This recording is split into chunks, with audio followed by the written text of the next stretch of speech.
Good morning students. मैं doctor Renu Singh, government college Kaladera. BSc third year के paper plant anatomy में हमने अब तक टिश्यूज़ पढ़ा, स्टेम के बारे में पढ़ा, स्टेम के प्राइमरी स्ट्रक्चर, स्टेम के सेकेंडरी स्ट्रक्चर के बारे में पढ़ा, यानी उसकी सेकेंडरी ग्रोथ के बारे में पढ़ा। आज हम जो टॉपिक चालू कर रहे हैं वो है रूट, यानी रूट का स्ट्रक्चर कैसा होता है, उसका प्राइमरी स्ट्रक्चर कैसा है और उसका सेकेंडरी स्ट्रक्चर कैसा है। आज हम डिस्कस करेंगे रूट के प्राथमिक संरचना की, यानी उसके प्राइमरी स्ट्रक्चर की। बच्चों, जैसा कि आप सबको पता है, जो शूट और रूट का विकास होता है वो क्रमशः प्ल्यूमूल और रेडिकल से होता है। यानी कि जो शूट सिस्टम है, यानी जो तने का तंत्र है, वो प्ल्यूमूल से विकसित होता है और जो रूट सिस्टम है वो रेडिकल से विकसित होता है। जो रूट होती है वो सवनी पौधों के आधारीय भाग है और बेलनाकार भूमिगत अक्ष होता है। यह प्रकाश से दूर, यानी कि ये नेगेटिव फोटोट्रॉपिक होती है, यानी कि वो ऊपरी तरफ प्रकाश होता है तो यानी वो नीचे की तरफ वृद्धि करती है, यानी प्रकाश के लिए वो नेगेटिव रेस्पॉन्स शो करती है और जमीन की सतह के नीचे अंधकार की ओर वृद्धि करती है। यह एक शाखित संरचना होती है जिससे पार्श्व शाखाएं यानी लेटरल रूट्स भी उत्पन्न होती हैं। इन शाखाओं की उत्पत्ति अंतर्जात प्रकार की होती है, यानी कि इनकी उत्पत्ति पेरिसाइकल से होती है। कई बार इस पे क्वेश्चन भी पूछा जाता है कि जो लेटरल रूट्स हैं यानी पार्श्व मूल हैं, उसकी उत्पत्ति किस से होती है, यानी किस भाग से होती है। तो उसका अर्थ है, उसका जो आंसर होगा वो होगा पेरिसाइकल से या परिरंभ से। जो जड़ें होती हैं उसमें नोड्स व इंटरनोड्स नहीं होते, जैसा कि स्टेम में नोड्स और इंटरनोड्स पाए जाते हैं। इनमें बर्ड्स भी विकसित नहीं होती। जड़ें जो हैं वो प्रमुख तौर पे दो कार्य करती हैं। मृदा से जल एवं खनिज पदार्थों का अवशोषण करती हैं और जमीन में स्थिरीकरण करने का कार्य भी करती हैं, यानी पौधे को जमीन में स्थिर करने का कार्य जड़ों द्वारा संपन्न होता है। इनमें ग्रोइंग पॉइंट्स को आवृत करते हुए एक विशेष प्रकार की संरचना रूट कैप पाई जाती है। इसका मुख्य कार्य जड़ के वृद्धिशील बिंदु को सुरक्षा प्रदान करना है। यानी जो रूट कैप है, मूल गोप है, उसका प्रमुख कार्य है कि जड़ का जो वृद्धिशील बिंदु यानी ग्रोइंग पॉइंट जो है, जो कि उसको भूमि के अंदर ले जाता है, अंदर ग्रो करता है, उस वृद्धिशील बिंदु को सुरक्षा प्रदान करती है रूट कैप। जड़ों के एक विशिष्ट हिस्से जिसे मूल रोम क्षेत्र कहते हैं, उसमें असंख्य एक कोशिकीय नलिकाकार व अशाखित रूट हेयर्स भी विकसित होते हैं। ये कुछ कैरेक्टर्स थे जो कि जड़ के मेन कैरेक्टरिस्टिक्स कहलाते हैं। अब हम बात करते हैं मूल तंत्रों के प्रकार की, यानी रूट सिस्टम जो होता है वो कितने प्रकार का होता है और किन किन पौधों में पाया जाता है, कैसे कैसे रूट सिस्टम पाए जाते हैं। डाइकोट्स में किस तरह का होता है, एक बीजपत्री यानी मोनोकोट्स में ये किस तरह का पाया जाता है। प्रमुखतया दो प्रकार के मूल तंत्र पाए जाते हैं। पहला है टेप रूट सिस्टम यानी मूसला जड़ तंत्र। इसका विकास रेडिकल यानी मूलांकुर से होता है। मूलांकुर की वृद्धि से प्राथमिक या मूसला जड़ का विकास होता है। प्राथमिक जड़ सक्रिय रूप से निरंतर वृद्धि करती है तथा पार्श्व शाखाओं या द्वितीयक जड़ों का विकास करती है। द्वितीयक जड़ें शाखित होकर तृतीयक टर्शरी रूट्स का निर्माण करती है। इन तृतीयक जड़ों के पुनः शाखित हो जाने से महीन एवं पतली जड़ों या मूल प्रसारिकाओं का निर्माण होता है। इस प्रकार मूसला जड़ अपनी द्वितीयक व तृतीयक जड़ों के साथ मिलकर संयुक्त रूप से मूसला जड़ तंत्र का निर्माण करती है।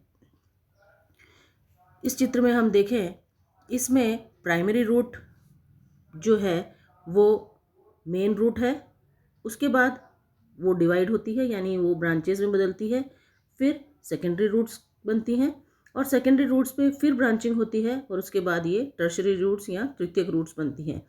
तो इस तरह का जो ब्रांच्ड पैटर्न है वो टैप रूट सिस्टम में पाया जाता है।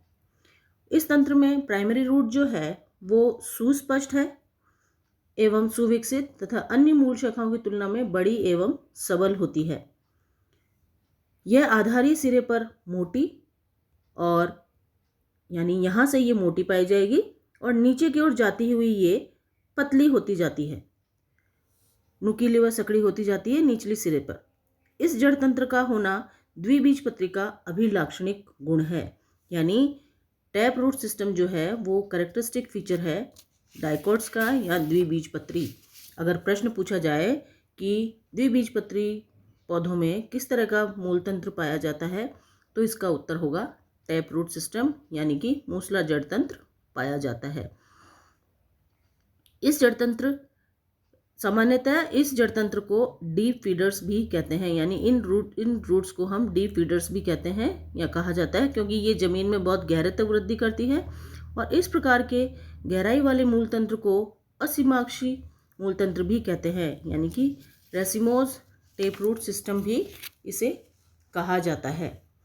कुछ पौधों जैसे एक वर्षीय शाख यानी जो एनुअल हर्ब्स हैं, उनमें मूसला जड़ें छोटी होती हैं एवं जमीन में गहराई तक नहीं जाती और इससे उत्पन्न द्वितीयक जड़ें समानांतर क्षैतिज रूप से फैल जाती हैं। इस प्रकार के मूल तंत्र को सतही पोषक यानी सरफेस फीडर्स भी कहते हैं, क्योंकि वो नीचे गहराई में जाने के बजाय समानांतर क्षैतिज रूप से फैल जाती हैं। ऐसी जड़ें ससीमाक्षी मूल तंत्र यानी साइमोस टेप रूट सिस्टम का निर्माण करती हैं। तो ये था टेप रूट सिस्टम यानी मूसला जड़ तंत्र, जो पहले प्रकार का रूट सिस्टम है, जो कि मुख्यतया डाइकोट्स की विशेषता होती है। अब हम बात करते हैं दूसरे रूट सिस्टम की, जिसे हम एडवेंटिटियस रूट सिस्टम या फाइब्रस रूट सिस्टम कहा जाता है। इस प्रकार की जड़ों का विकास रेडिकल से नहीं होकर इसके अतिरिक्त पौधे के किसी अन्य हिस्से से होता है। मोनोकोट्स में प्राइमरी रूट की वृद्धि रुक जाती है, यानी जो मुख्य जड़ है उसकी वृद्धि रुक जाती है। यह अल्प विकसित, छोटी व अस्पष्ट रह जाती है, अतः ये मुख्य जड़ के तौर पर निरूपित नहीं होती।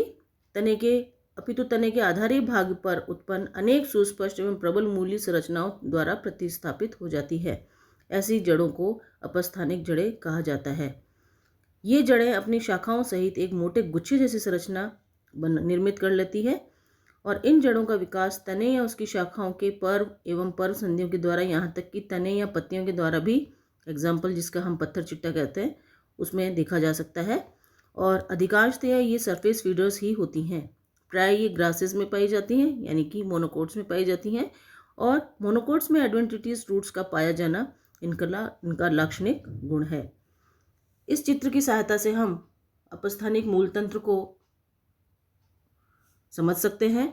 इसमें जो प्राइमरी रूट है वो डीप यानी गहराई तक नहीं जाती, वो उसकी वृद्धि रुक जाती है। यह अल्प विकसित है, छोटी है और अस्पष्ट हो जाती है और तने के आधारी भाग पर उत्पन्न अनेक सुस्पष्ट एवं प्रबल मूली संरचनाओं द्वारा विस्थापित हो जाती है। यहाँ पर ब्रांचिंग द्वारा एक मोटा गुच्छा बन जाता है, मोटे गुच्छे जैसी संरचना बन जाएगी और ये अंदर गहराई तक नहीं जाती, इसलिए इन्हें सरफेस फीडर्स भी कहा जाता है। जबकि मूसला जड़ तंत्र को हम डीप फीडर्स कहते थे, क्योंकि ये गहराई तक चली जाती थी भूमि के अंदर। और ये फाइब्रस रूट सिस्टम जो है उसकी ब्रांचेस जो हैं वो अंदर गहराई तक न जाकर सरफेस तक ही सीमित रहती हैं, अतः इसे सरफेस फीडर्स भी कहा गया है।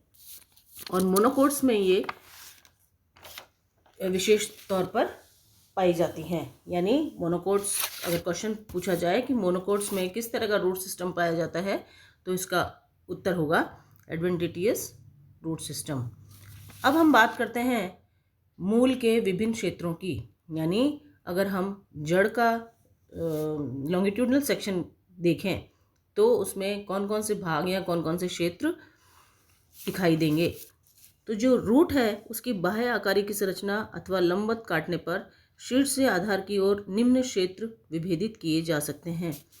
जो रूट है उसको अगर हम लंबाई में काट के देखें तो उसके एलएस में हमें मुख्यतया 5 जो क्षेत्र हैं या 5 भाग हैं वो दिखाई देंगे। जो पहला भाग है वो है फर्स्ट, जो नीचे से हम देखते हैं, हम नीचे से ऊपर की ओर चल रहे हैं, तो नीचे जो सबसे नीचे हिस्सा है वो कहलाता है रूट कैप या मूल गोप। ये जड़ के अग्रस सिरे पर उपस्थित एक छोटी सी टोपी के समान संरचना है, इसे रूट कैप कहते हैं। अगर हम इसे चित्र में देखें तो ये नीचे रूट कैप है, जो कि इसके टिप पर कैप नुमा स्ट्रक्चर है वो रूट कैप कहलाता है। इसका जो मुख्य कार्य है वो है वृद्धिशील बिंदु को सुरक्षा प्रदान करना, और सामान्यतया पौधे में ये एक ही रूट कैप पाई जाती है, परंतु कुछ पौधों जैसे केवड़ा का उदाहरण है उसमें इसकी संख्या एक से ज़्यादा हो सकती है। जलीय पौधों में रूट कैप के स्थान पर एक थैली समान संरचना पाई जाती है जिसे मूल कोटरिका या रूट पॉकेट कहा जाता है। रूट कैप की जो सेल्स होती हैं वो विशेष प्रकार के श्लेष्मी पदार्थों का स्राव करती हैं जो जड़ों को मृदा की गहराई को भेदने में विशेष सहायता प्रदान करती है। यह था रूट का पहला जो क्षेत्र है या पहली जो स्ट्रक्चर है वो। अब हम बात करते हैं दूसरे हिस्से की जिसे रूट एपेक्स या मेरिस्टेमेटिक जोन कहा जाता है। यानी कि ये जो हिस्सा है जहाँ पर सेल्स डिवाइड हो रही हैं वो कहलाता है रूट एपेक्स या मेरिस्टेमेटिक जोन। यह क्षेत्र रूट कैप के ठीक पीछे स्थित होता है, अतः यह जड़ का उपांतस्थ क्षेत्र कहलाता है, क्योंकि जो रूट कैप है वो इसका अंतिम पार्ट है और अंतिम पार्ट से पहले जो क्षेत्र पाया जाता है वो कहलाता है सब टर्मिनल या उपांतस्थ क्षेत्र। इस क्षेत्र की सेल्स सघन रूप से व्यवस्थित होती हैं। पतली कोशिका भित्ति युक्त सघन कोशिका द्रव्य वाली आइसोडायमेट्रिक व सक्रिय रूप से विभाज्योत्की कोशिकाओं से ये भाग बना होता है। यानी कि एक्टिवली डिवाइडिंग सेल्स, ये साइड में जो डायग्राम है उसमें सेल डिवीजन दर्शाया जा रहा है। तो यानी कि इसमें मेरिस्टेमेटिक सेल्स सघन रूप से व्यवस्थित होती हैं जो कि पतली कोशिका भित्ति युक्त होंगी, सघन उनका कोशिका द्रव्य होगा। यह कुछ मिलीमीटर लंबाई का क्षेत्र होता है और निरंतर विभाजन के कारण जड़ की लंबाई में भी ये वृद्धि करती हैं। यानी कि इन्हीं सेल डिवीजन के कारण, यानी इन्हीं के निरंतर डिवीजन के कारण जो रूट की लंबाई है वो बढ़ती चली जाती है। अब हम बात करते हैं तीसरे क्षेत्र की जिसे कहते हैं दीर्घीकरण क्षेत्र, जो ये कि तीसरा है जोन ऑफ इलोंगेशन। ये विभाज्योतिकी क्षेत्र के ठीक पीछे पाया जाता है। यानी कि पहला जो पार्ट था वो ये रूट कैप था, दूसरा पार्ट था मेरिस्टेमेटिक सेल्स वाला जिसे हम मेरिस्टेमेटिक जोन कहते हैं, और तीसरा जो क्षेत्र है वो है जोन ऑफ इलोंगेशन। इस क्षेत्र में नवनिर्मित सेल्स की लंबाई में तेजी से बढ़ोतरी होती है और इससे मूल का शीर्ष सिरा नीचे जमीन की गहराई में धकेला जाता है। इसकी सेल्स मिट्टी से खनिज लवणों का अवशोषण भी करती है। जो चौथा हिस्सा है यानी रूट हेयर जोन, वो है इसका फोर्थ पार्ट जिसे हम जोन ऑफ डिफरेंशिएशन भी कहते हैं, वो है ये चौथा भाग। जड़ के दीर्घीकरण क्षेत्र के बाद मूल रोम क्षेत्र या विभेदन क्षेत्र पाया जाता है। इसकी लंबाई 2 से 3 मिलीमीटर से लेकर कुछ सेंटीमीटर तक की होती है और इस क्षेत्र की जो सेल्स हैं एनलार्ज होकर परिपक्व होकर विभेदन प्रारंभ करती है तथा जड़ की विभिन्न प्रकार की प्राथमिक उत्तक संरचनाओं जैसे कोर्टेक्स, एंडोडर्मिस, पेरिसाइकिल, जाइलम एवं फ्लोएम की आकृति ग्रहण कर लेती है। यानी जो जोन ऑफ इलोंगेशन है, जो पांचवा क्षेत्र है, जो रूट हेयर जोन है या जोन ऑफ डिफरेंशिएशन हम जिसे कह सकते हैं, उसकी जो सेल्स हैं वो प्राइमरी स्ट्रक्चर, रूट के जो प्राइमरी स्ट्रक्चर के विभिन्न उत्तक हैं जैसे कि कोर्टेक्स है, एंडोडर्मिस है, पेरिसाइकिल है, जाइलम, फ्लोएम, इनकी आकृति ये ग्रहण कर लेती है। इस क्षेत्र की सबसे आखिरी में बाहरी कोशिकाओं की पंक्ति जो है वो एक सुरक्षात्मक परत का निर्माण करती है जिसे एपिब्लेमा कहते हैं। ये जो चित्र है उसमें ये सारा डिफरेंशिएशन बता रखा है, यानी कि जो प्राइमरी स्ट्रक्चर है वो डिफरेंशिएट इसी क्षेत्र से होता है। इस परत की अनेक कोशिकाओं द्वारा महीन नलिकाकार कोमल व धागे जैसी संरचनाओं मूल रोम का विकास होता है। मूल रोम जड़ के अवशोषण क्षेत्र में वृद्धि करते हैं और आयु बढ़ने के साथ साथ पुराने जो रोम हैं यानी हेयर्स हैं वो नॉन फंक्शनल हो जाते हैं, यानी अकार्य, यानी कोई फंक्शन नहीं होगा तथा ये नए रोमों द्वारा रिप्लेस हो जाते हैं। यानी जो पुराने हेयर्स हैं, रूट हेयर्स हैं, वो ख़त्म होते रहते हैं और इनकी जगह नई रूट हेयर्स ले लेंगी। और जो पांचवा हिस्सा होता है, पांचवा भाग जिसे हम कहते हैं, वो है परिपक्व क्षेत्र या मैच्योर रीजन। मूल रोम क्षेत्र के ठीक बाद जड़ का पूर्णतः परिपक्व क्षेत्र, यानी अगर हम कहें तो ये हिस्सा मैच्योर रीजन होगा। इसकी आंतरिक संरचना में पूर्णतया विकसित प्राथमिक उत्तक सुवेदित दिखाई पड़ते हैं और जड़ का यह क्षेत्र मृदा में अच्छी तरह से स्थिर करने का कार्य करता है। यानी यह हिस्सा भूमि में यानी मृदा में रूट को अच्छी तरह से स्थिर करने का कार्य भी करता है। इस क्षेत्र के द्वारा एंडोजिनस पार्श्व जड़ों का निर्माण होता है और डाइकॉट्स में जो सेकेंडरी ग्रोथ का संचालन भी इसी क्षेत्र के द्वारा होता है। ये था रूट का प्राइमरी स्ट्रक्चर।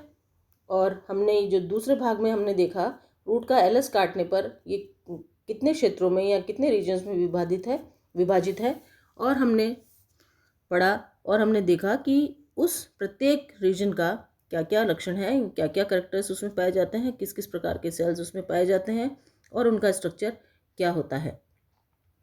आज की क्लास में हम यहीं ख़त्म कर देंगे और जो अगले टर्न पे हम जो लेक्चर पढ़ेंगे उसमें हम पढ़ेंगे रूट एपिकल मेरिस्टेम, यानी कि मूल शीर्ष प्ररोह। जैसा कि शूट में होता है उसी तरह से रूट में भी रूट एपेक्स मेरिस्टेम पाया जाता है, जो कि इसकी ग्रोथ के लिए रिस्पॉन्सिबल है। वो हम अगले लेक्चर में डिस्कस करेंगे। आज यहीं तक। थैंक यू बच्चों।